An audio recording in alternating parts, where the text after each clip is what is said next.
Welcome to English Tempo. I'm Sarah, and today is a little special for me. Sitting across from me is Mr. Arthur, my very first English teacher. Mr. Arthur, I'm honestly so happy to see you again after all these years. Sarah, it's wonderful to see you too. You've changed. In a good way, I hope? I was going to say you have more microphones now. That is true. When we talked about making this series together, I loved the idea. You helped me learn English years ago, and now we can use our conversations to help other people learn too. I liked the idea as well, although I was told this would be a quiet conversation between two people. It is. The internet is just listening. That is exactly the part that worries me. So, welcome, Mr. Arthur. I'm really glad you're here. Thank you, Sarah. I'm glad to be here. For everyone listening, this is my first English teacher, a new series from English Tempo. Every week, we'll talk about real life, imagine common situations, and practice the English you actually need when you are speaking to people. Not perfect English, useful English. Natural English, and sometimes slightly awkward English, because real conversations are not always beautiful. Especially when you're involved. Gasp! We have not even started the lesson. That was not a lesson, that was an observation. Before we begin, subscribe to English Tempo and join us for the next conversation. Today we are talking about something that sounds easy until it happens, meeting someone new. You say hello, they say hello, then both of you look at the nearest wall and hope it says something interesting. Exactly. Many learners know how to introduce themselves, but they do not know what to say after that. They answer too quickly, ask questions that feel like an interview, or become so nervous that their mind goes completely blank. So by the end of this episode, you will know how to start naturally, keep the conversation moving, respond without giving a speech, and leave politely when it's time to go. And you will speak with us, not only listen. You will meet neighbors, friends of friends, classmates, and one very difficult stranger played by me. You have been preparing for that role your whole life. Such respect. I can see that the years have changed nothing. They have changed one thing. Now I can put you on the internet. That is not comforting. Let's begin with the moment that causes the problem. Someone smiles, walks toward you, and says, "Hi, I don't think we've met." What happens inside your head? Usually a small meeting is held. Nobody knows the agenda. In my head, everyone starts running. And the person is still standing there. Waiting. Smiling less. So today, we are going to slow that moment down and make it easier. I think the first mistake is believing that I need to say something clever. Good. That is a very common problem. People do not need clever. They need easy to answer. Easy to answer. I like that. A conversation continues when each person gives the other person something to pick up. A detail, a question, a reaction. Like throwing a ball back and forth. Yes, not throwing the whole sports shop. That sounds directed at me. We will see. Let me show you what usually happens. Imagine I am at a small birthday dinner. I know the person whose birthday it is, but I do not know most of the guests. Good. I am another guest. I walk over because the chair beside you is free. And because I look friendly. Let us not add unnecessary fiction. Fine. You sit down. I say, "Hi, I'm David. I don't think we've met." And I say, "Hi, I'm Sarah. Nice to meet you." Very good. Then I ask, "How do you know Lena?" I say, "She's my friend." And I say, "Ah." Then silence. A strong, healthy silence. It has a future. I hate that silence because I start thinking, say something, say anything. Why are you not saying anything? And while you are having that private emergency, David thinks you do not want to talk. But "she's my friend" is correct. Completely correct. It's just difficult to continue from. You gave him an answer, but no door. No door. Try this. We met at university. We've been friends for years. How do you know her? So I answer, add one small detail, and return the question. That is the basic movement. Not a strict formula, just a useful habit. Answer, detail, question. Exactly. Listen to the difference. She's my friend. Wall. We met at university. We've been friends for years. How do you know her? Door. And David can walk through that door. He might say, we work together, or she's my cousin, or we met through a running club. Each answer gives you a new direction. Unless he says work. We will meet that man later. Good. I already dislike him. Now, your second mistake is the opposite problem. I know what this is. Do you? I try so hard not to give a short answer that I give the complete history of my life. With footnotes. We met at university in 2012, but at first we were not close because we had different classes, and then one day we both missed the bus and my phone battery was dead, and she had a charger, but it was the wrong charger. David has left the building. He did not even say goodbye. He was afraid there would be a second chapter. So, not too little, not too much. Right. Give 1 or 2 useful details, then pass the conversation back. We met at university, we've been friends for years. How do you know her? Natural, warm, and easy to answer. What if the other person asks, what do you do? I sometimes feel pressure because I think I need a perfect professional introduction. You do not. In a social conversation, one clear sentence is enough. I work in marketing. I'm an engineer. I'm studying business. Then add a detail only if it helps. I work in marketing, mostly with small food brands. What about you? Good. You didn't recite your resume. I had it ready. Put it away. Fine. The goal is not to impress the person in the first 30 seconds. The goal is to make the next 30 seconds comfortable. That is a much better goal. And more realistic. So, for everyone listening, when someone asks you a simple question, don't search for the most advanced English you know. Give a clear answer, add one detail, and ask something back. You're not performing. You're building a small bridge. Preferably not with my full life history on it. It would collapse under the weight. All right, let's put me under pressure. I am coming home with 2 shopping bags, my keys are somewhere at the bottom, and a new neighbor is standing near the elevator. Excellent. You are already busy, which means you cannot prepare a speech. That is cruel, but useful. I am your new neighbor. My name is Daniel. Ready? Ready. Hi. I don't think we've met. I'm Daniel. I just moved into apartment 4B. Hi, I'm Sarah. Nice to meet you. Nice to meet you too. And now my brain is empty. We are both looking at the elevator numbers. I could ask, where are you from? You could. But there's an easier question because I already gave you a useful detail. I said I just moved in. So I can follow that detail. Exactly. Try, have you been here long? But he just said he moved in. Good catch. Then ask, how are you finding the building so far? Or, are you settling in okay? How are you finding the building so far? That means, what do you think of it? It does not mean you lost the building and are trying to locate it. Important clarification. The building is large. Losing it would be impressive. Let us try again. Start from the beginning. Hi, I don't think we've met. I'm Daniel. I just moved into apartment 4B. Hi, I'm Sarah. I'm in 4A, so we're neighbors. How are you finding the building so far? Pretty good, actually. It's much quieter than my last place. That sounds nice. Was your last place very noisy? It was. The people upstairs had a small child and a very large drum set. Oh no, that is a lot of energy above your head. It really was. Have you lived here long?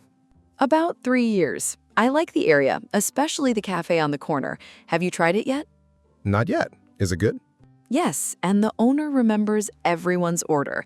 I recommend the coffee, unless you enjoy disappointing people by ordering tea. I will remember that. Well, I'd better get these bags inside, but it was really nice meeting you. You too. I'm sure I'll see you around. Definitely. Welcome to the building. That conversation is not complicated, but it feels complete. We started, followed details, shared something human, and ended before my ice cream melted. A strong reason to keep the conversation under 40 minutes. Unlike this podcast. This podcast has no ice cream. A serious production mistake. I want to collect the most useful phrases from that scene, but I do not want this to suddenly sound like a classroom list. Then we will not make a list. We will solve small problems. Problem 1. I do not know how to start. Use hi, I don't think we've met. I'm. This is useful when you're not sure whether you've seen the person before. It sounds softer than who are you? Considerably softer. Hi, I don't think we've met. I'm Sarah. Natural. You can also say, I don't believe we've met, but I don't think we've met is easier and more common in everyday speech. Problem 2. I know the host, but not the other guest. Ask, how do you know Lena? Replace Lena with the person's name. How do you know Omar? How do you know Emma? Exactly. It gives you immediate shared context. What if it is not a party? Then, what brings you here can work at an event, class, conference, or place where people have a reason to be there. Is that too formal? Not if your tone is relaxed. At a workshop, you could say, what brings you here? The person might say, I'm interested in photography, or my friend invited me. I would not say it to someone in the elevator. No, they might answer, the elevator. Fair. Context matters. At the apartment building, you used, how are you finding the building so far? At a new class, how are you finding the class so far? At a new job, how are you finding the new office? It means, what do you think of it? Right. Problem 4. I have answered, but I do not know how to return the conversation. Use the simplest tool in English. What about you? It feels almost too simple. Simple is not weak. It is flexible. I've lived here for 3 years. What about you? I came with a friend. What about you? I work from home most days. What about you? One phrase saves many conversations, as long as I don't use it after every sentence. Exactly.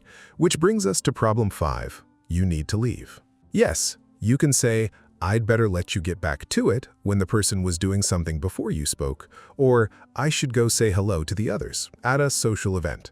And then, it was really nice talking to you. Exactly. You can add, maybe I'll see you around, if you're likely to meet again. So the ending doesn't need an emergency excuse. I can simply say, I'm going to get another drink, but it was nice talking to you. Good. Honest and easy. Let's talk about questions, because learners often prepare many of them. Where are you from? What do you do? Are you married? How old are you? Stop after the first 2. Exactly. Some questions are too personal, depending on the place and culture. A safer rule is to begin with the situation around you, the event, the class, the city, the host, the food, the activity. Then move towards personal topics only when the conversation becomes comfortable. So instead of trying to discover everything about the person, I should stay near the shared moment. Yes. At a class, ask about the class. At a dinner, ask about the host. A small observation can also help. I think everyone had the same idea today, or I wasn't prepared for this weather. I like observations because they take pressure away from the other person. And they allow the person to join without feeling examined. Let me try a short example. We're both waiting outside a class and the teacher is late. Go ahead. I'm starting to think this is a lesson in patience. Nice. Then you could laugh and say, maybe patience is the first subject. And we're talking. No resume, no list of personal questions, just the shared moment. That's often how natural conversations begin. I think learners sometimes believe native speakers always know exactly what to say. They don't. Many native speakers also stand beside the snack table and pretend to study the cheese. The cheese becomes very important. Deeply important. Mysterious, even. So nervousness is normal. The skill is not removing every nervous feeling. It's having a few simple ways to move anyway. Precisely. You promised me a difficult stranger. I am ready. You sound far too confident. I have 8 useful phrases and emotional support from everyone listening. Very well. We are at Lena's birthday dinner again. I am a guest named Mark. What makes Mark difficult? Mark answers every question with the smallest possible number of words. I already want to move to another table. But first, you will try. All right. Hi, I'm Mark. Hi, I'm Sarah. I don't think we've met. How do you know Lena? Work. What kind of work do you do? Office work. That sounds indoors. It is. This is not a conversation. This is a locked cupboard. Keep going. What brings you to the dinner tonight? Lena invited me. I am aware of that, Mark. He does not know what to say either. That is important, actually. When a conversation is difficult, I always assume my English is the problem. Sometimes it is not. The other person may be shy, tired, distracted, uncomfortable, or simply not interested in talking. So I should not treat every silence as a personal failure. Correct. A conversation needs two people. You can open the door, but you cannot carry the other person through it. Let me make one more attempt with an observation, not another question. Good idea. The food looks great. I came here hungry, which may have been a dangerous decision. Mark says, yeah. Mark is now my enemy. You have done enough, and politely. Well, I'm going to get something to eat. It was nice meeting you. You too. And I leave with dignity. And food. More important. The lesson is not never stop trying. Sometimes the natural skill is recognizing that the conversation has nowhere to go. That makes me feel better. I can offer warmth, but I do not need to rescue every interaction. Exactly. Now let us give Mark a second version. This time he is shy, not rude. He answers briefly, but one detail is available if you listen. Let's try. Hi, I'm Mark. Hi, I'm Sarah. I don't think we've met. How do you know Lena? We work together. I only started there last month.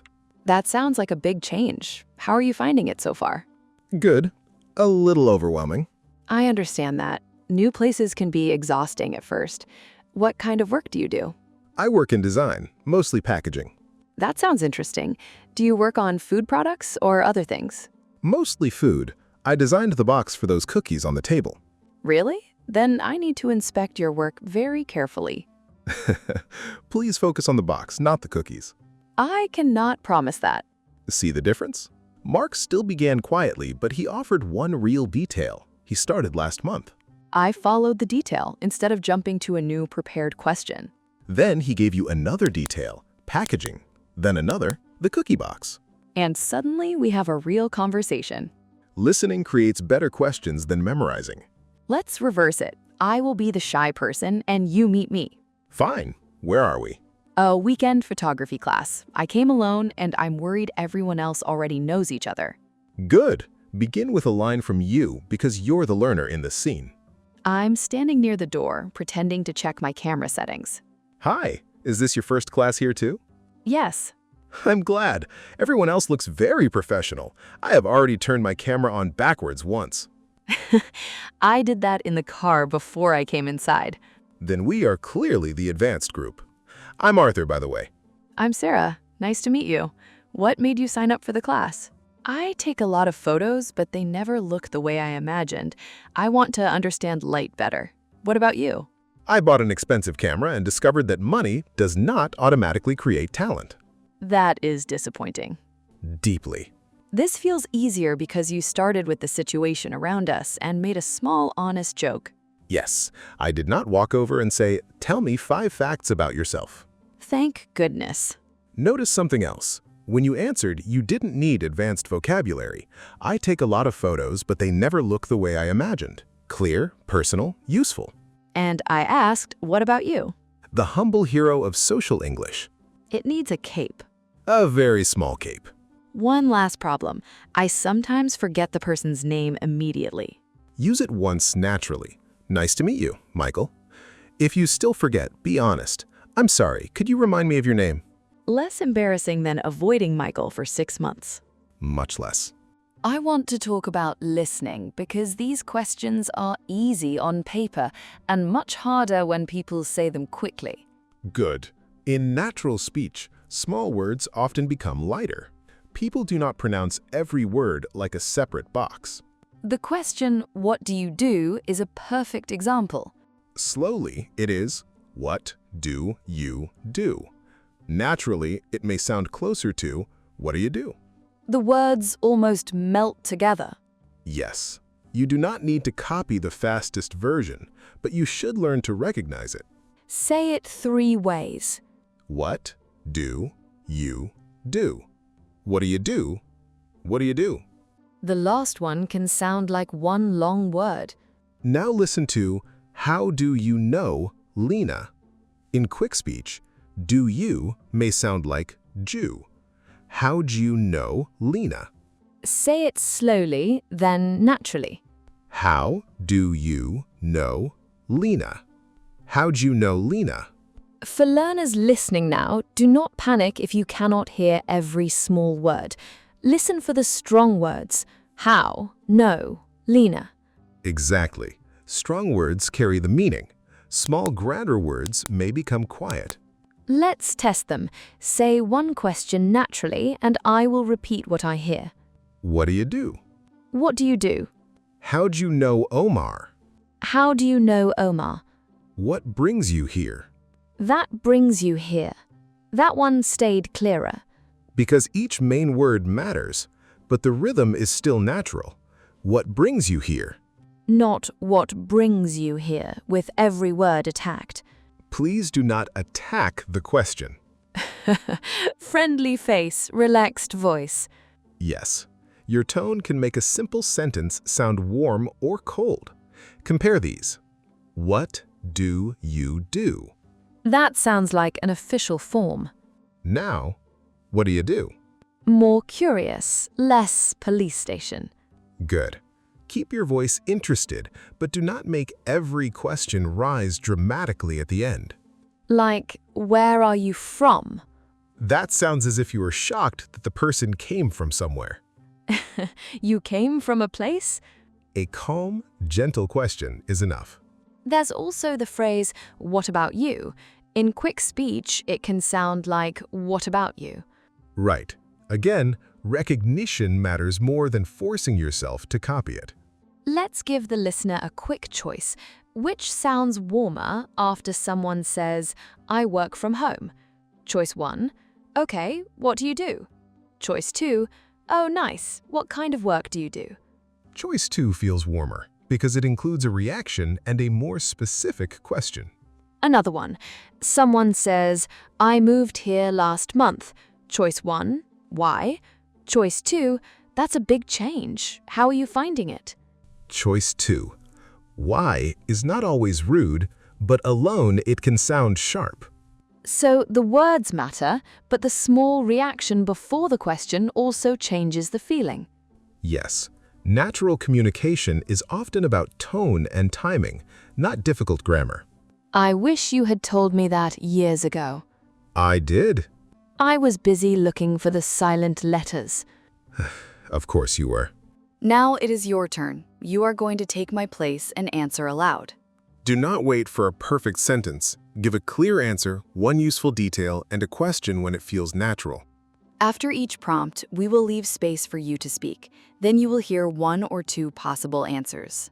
Your answer does not need to match ours. Situation 1. You are at a small dinner. I'm another guest. Hi, I'm Sarah. I don't think we've met. What's your name? You might say, "Hi, I'm Ahmed. Nice to meet you." Or, "Hi, I'm Maria. I'm a friend of Lena's." Good. Now I ask, how do you know Lena? Answer, add 1 detail and ask me back. A possible answer is, "We studied together at university. We've been friends for about 5 years. How do you know her?" Another natural answer is, she's my cousin. Our families are very close. What about you? Situation 2. You have just joined a weekend class. I am sitting beside you. Is this your first class here? You could say, "Yes, it is. I've wanted to try this for a long time. What about you?" Or, no, I came once last month, but I'm still a beginner. Now I ask, what made you sign up? You might answer, "I wanted to meet new people and learn something practical." Or, my friend recommended it. She said the teacher is very good. Situation 3. You meet a new neighbor near the entrance of your building. Hi, I'm Sarah.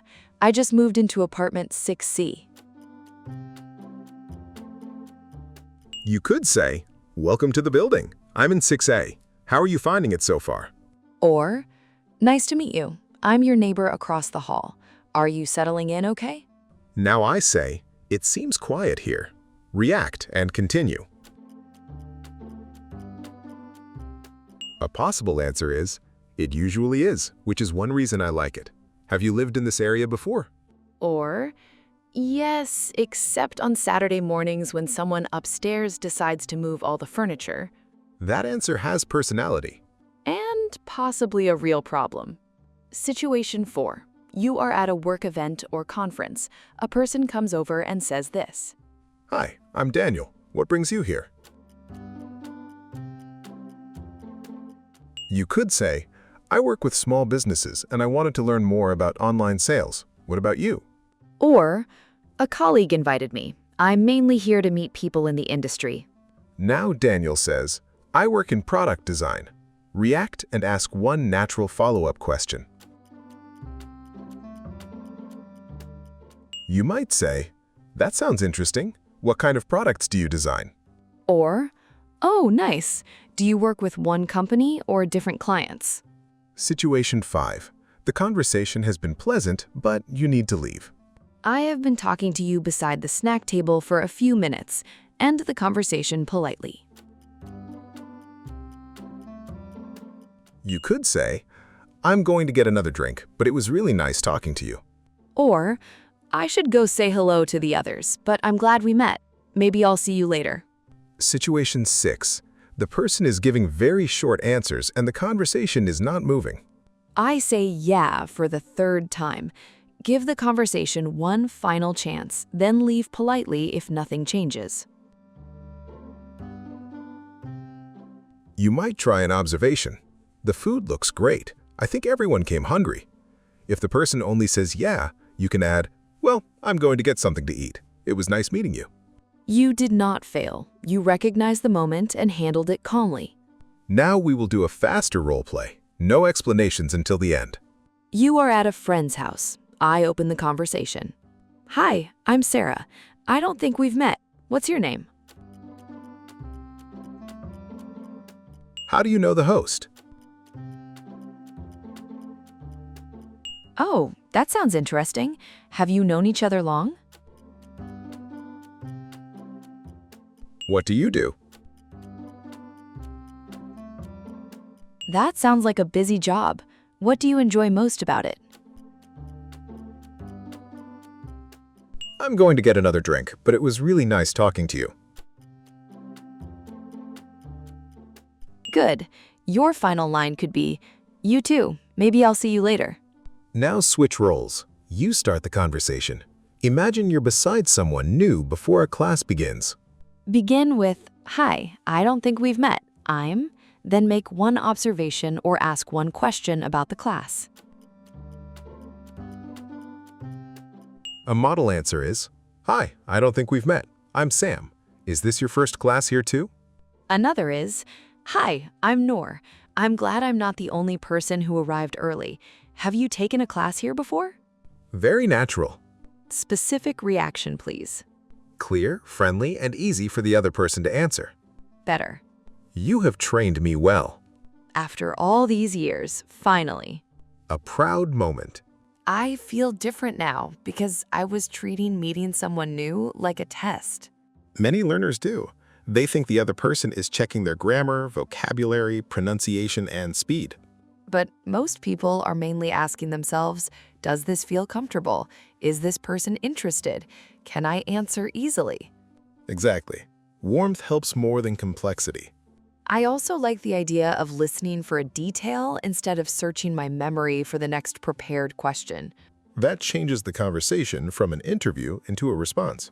And if the person gives me nothing? You try once or twice, then leave politely. You're responsible for your side of the conversation, not both sides. That may be my favorite lesson today. I suspected it would be. Because it removes pressure. Good communication is not controlling every moment. It is noticing what is happening and responding appropriately. Before we finish, let's recap the language inside a real conversation, not as a list. Fine. You walk into a small event and see someone standing alone. Hi, I don't think we've met. I'm Sarah. The person says, I'm Noah. Nice to meet you. Nice to meet you too. What brings you here? Noah says, a friend invited me. I'm new to the city. That sounds like a big change. How are you finding it so far? Noah says, good, but I still get lost. I understand. The streets can be confusing at first, I've lived here for 3 years and I still take the wrong turn sometimes. What part of the city are you in? Later, when you need to leave? I should go say hello to the others, but it was really nice talking to you. Maybe I'll see you later. Complete, natural, and not a single speech about your entire life. You are never going to let that go. It has become part of our shared history. Then here is your final speaking challenge. Speak for 45 to 90 seconds and introduce yourself as if you have just met someone at a class, dinner, or event. Include 4 things: your name, why you were there, one small personal detail, and one question for the other person. For example, "Hi, I'm Sarah. Lena invited me tonight. We met at university and we've been friends for years. I work from home, so I'm always happy to meet real people instead of little faces on a screen. How do you know Lena?" That is warm and memorable. Your turn. Choose a situation and speak now.